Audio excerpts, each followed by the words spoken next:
আসসালামু আলাইকুম, সবার কি অবস্থা? সবাই কেমন আছেন? আলহামদুলিল্লাহ আমরা অনেক ভালো আছি আর আমরা অনেক খুশি আছি, কারণ হচ্ছে আমাদের বাসায় নিউ বেবি চলে আসছে।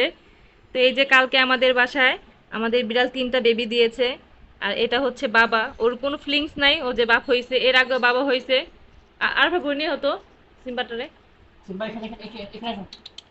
সিম্বা এটা হচ্ছে সিম্বা, ওদের বড় ভাই।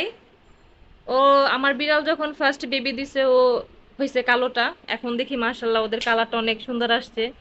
তো যাই হোক, কালারটা কোনো ফ্যাট না। আমার বেবিগুলা ভালো সুস্থ আছে। তো সবাই দোয়া করবেন আমার বাবুটার জন্য। আর বিশেষ করে ওর মার জন্য দোয়া করবেন। ওর মা এখন সুস্থ আছে।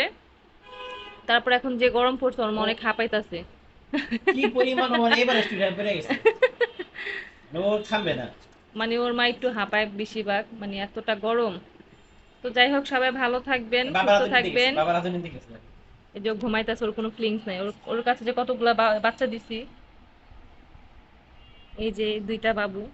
তো সবাই মাশাআল্লাহ সব দিক দিয়ে সুস্থ আছে, নড়াচড়া ভালো, খাওয়া দাওয়া ঠিক আছে, ওর মাও ঠিক আছে। বলতেছে বাবা আমাকে আমার সাথে কথা বলো, আমাকে আদর করো। তোর বাবা তো মগা মগা তো ঘুমাইতেছে। মগার কোনো ফিলিংস নেই মগা। আর ওই যে হচ্ছে বড় ভাই সিম্বা।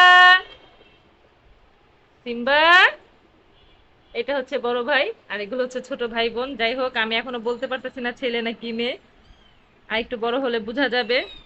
তো সবাই ওদের জন্য দোয়া করবেন যাতে ভালো থাকে, সুস্থ থাকে। আর বিশেষ করে ওর মার জন্য দোয়া করবেন যাতে ওর মাও সুস্থ থাকে, ভালো থাকে। আমি যতটুকু পারি আমি চেষ্টা করবো ওদের ভালো রাখার জন্য।